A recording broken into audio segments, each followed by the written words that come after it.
इमरान खान और बुशरा बीबी से नैब के दफ्तर में 3 घंटे क्या पूछ-गुछ की गई? हुकूमत किस तरह की बड़ी गेम कर रही है, जबकि इमरान खान का कमाल क्या है जो बाकियों के अंदर नहीं है? मुल्क के अंदर रात के अंधेरों में क्या किया जा रहा है? आज के इन 4 पहलुओं के ऊपर बात करेंगे। अस्सलाम वालेकुम, आप देख रहे हैं गोरखतंदा अबरार कुरैशी। आपसे महत्वपूर्ण सबसे पहले बात करेंगे कि आखिर ये इमरान खान का कमाल क्या है जो बाकियों के अंदर नहीं है।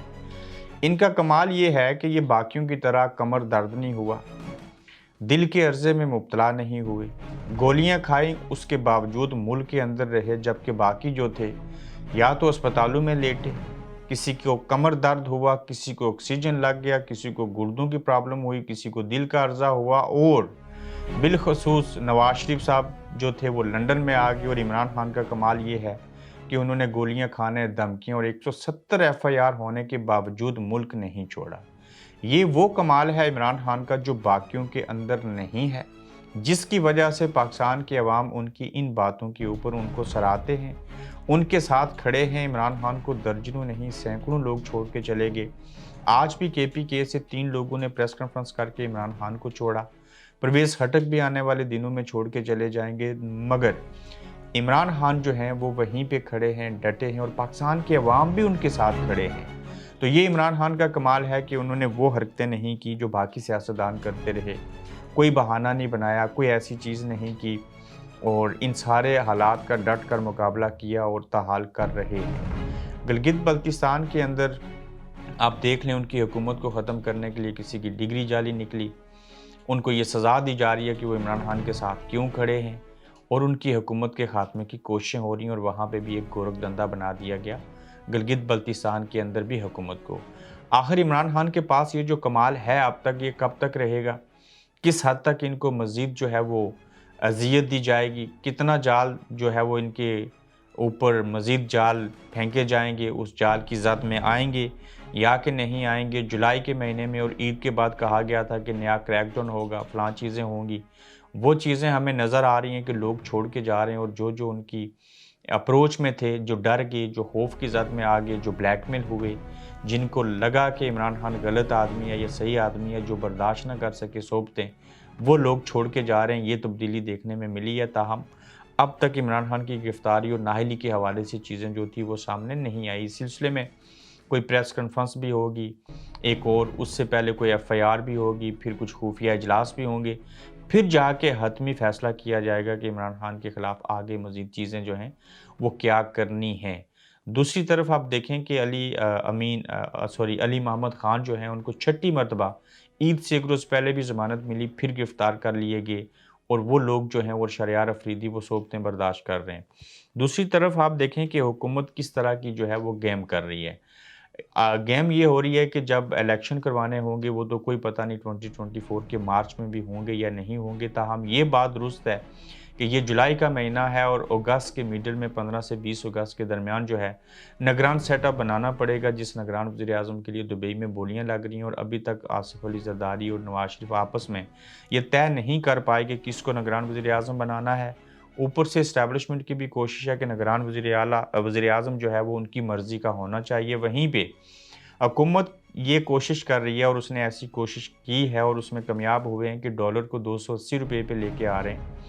और ये हुकूमत की गेम इस तरह से है कि अब हम इस डॉलर को मेंटेन रखते हैं गलत तरीके से, जबकि ये रियलिटी नहीं है।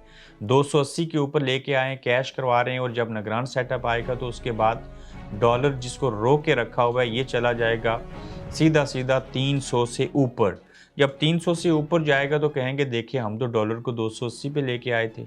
ये तो निगरान हुकूमत जो है उसने ऐसे किया है, जबकि हकीकत इसके बरअक्स है, और वो हकीकत ये है कि आईएमएफ से ये ग्रांट मिलने के बावजूद, माइदा स्टाफ लेवल का हो जाने के बावजूद डॉलर की वैल्यू जो थी रुपये के मुकाबले में मजबूत है, और रुपया जो है वो कमज़ोर है। ये 280 के ऊपर फिर से इसको मेंटेन किया जा रहा है, जबकि हकीकत में इसका रेट आज भी 305 से ऊपर होना चाहिए। तो हुकूमत अगले 1 डेढ़ माह तक इस डॉलर को नीचे ला चुकी है, और मज़ीद भी लाएगी, और फिर जो ही निगरान सेटअप आएगा उसमें जो वज़ीर ख़ज़ाना होंगे उनको लग पता जाएगा कि ये तो असल में एक गेम के तहत, एक प्लान के तहत ऐसे किया गया था। हकीकत में तो डॉलर जो है वो, रुपया जो है वो डॉलर के मुकाबले में 300 से ऊपर तो इतना होना चाहिए। तो ये हुकूमत की एक बड़ी गेम है जिसको तैयार किया जा रहा है। फिर आप देखिए कि इमरान खान साहब से और उनकी अहलिया से 3 घंटे तक कहाँ पे क्या पूछ-गुछ की गई और क्या होता रहा। जब ये इस्लामाबाद में इमरान खान गुज़श्ता रोज़ अपनी अहलिया के हमरा गए, तो नैब के यहाँ भी उनकी पेशी थी और वहाँ पे 3 घंटे इनको बिठाए रखा और इनसे सवालात किए गए। यही सवाल पूछे, ये तो पूछा नहीं होगा आपकी सेहत कैसी है, आपने खाना खाया नहीं खाया, आपके बच्चे कैसे हैं, आप कैसे दिन गुज़ारते हैं, आपको क्या चाहिए? उन्होंने 3 घंटे पूछ-गुछ की, जिसमें अल कादरिया ट्रस्ट के हवाले से चीज़ें थी और भी चीज़ें थी, और 3 घंटे में बेमनी चीज़ें की गईं और उनको अज़ियत देने के लिए बेजा और बिला वजह सवालात होते रहे।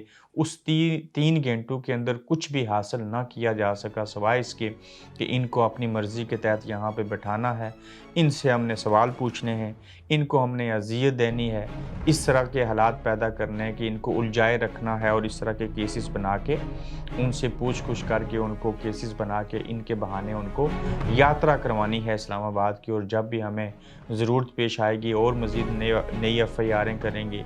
एफ़आईआर जब होंगी तो ज़मानत के असूल के लिए आएँगी। फिर हैरत ये होती है कि 170 एफ़आईआर हो चुकी हैं। हर एक में ज़मानत कैसे मिल जाती है? तोशाखाना का केस नाकाबिले समाअत कैसे करार दे दिया जाता है? गिरफ़्तार होते हैं तो ज़मानत भी मिल जाती है। 170 एफ़आईआर में से कोई एक भी एफ़आईआर, कोई ऐसा केस नहीं है जिसमें खान साहब को गिरफ़्तार ही कर लिया जाए, सज़ा सुना दी जाए, नाअहल कर दिया जाए, जेल में डाल दिया जाए, उम्र कैद हो जाए, को फांसी हो जाए। तो ये जितनी भी एफ़आईआर और ये सारी चीज़ें की गई हैं, ये सिर्फ़ इसलिए था कि खान साहब को रोकना है, टोकना है, अज़ियत देनी है, उनको कमज़ोर करने की कोशिश करनी है। लेकिन खान साहब ठहरे कि जुमे के रोज़ कह दिया बाहर निकलें, झंडा मुहिम को अच्छे तरीके से चलाएँ, सोशल मीडिया के ऊपर डीपी लगाएँ। फिर जो स्वीडन के अंदर मामला हुआ उसके असूल के लिए बाहर निकलें। और ये कहना कि अगर लोगों को पकड़ा जा रहा है, औरतों के साथ ऐसे हो रहा है, हज़ारों कारकुन जो हैं वो गिरफ़्तार हैं, लोगों की नीयत और इरादे बदले जा रहे हैं। 9 मई की जो मज़ामत करता है, मुझे छोड़ देता है, तहरीक-ए-इंसाफ से तलख़ी का इज़हार करता है, उसको तो कोई सज़ा नहीं मिलती। उससे पहले तो ये कहा जाता है कि उनकी ऑडियो हमारे पास थी, उनकी वीडियो हमारे पास हैं जिन्होंने 9 मई के वाक़यात में हिस्सा लिया।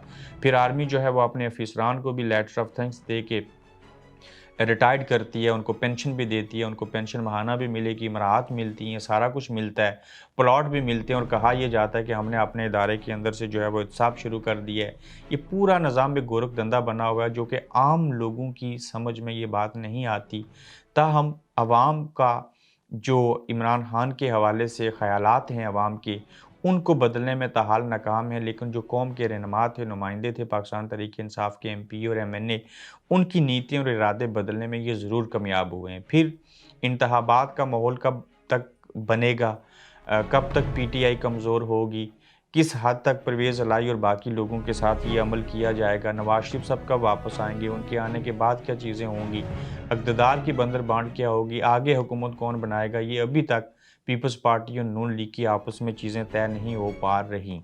फिर देखिए कि मुल्क में रात के अंधेरों में क्या हो रहा है और किस तरह की चीज़ें की जा रही हैं।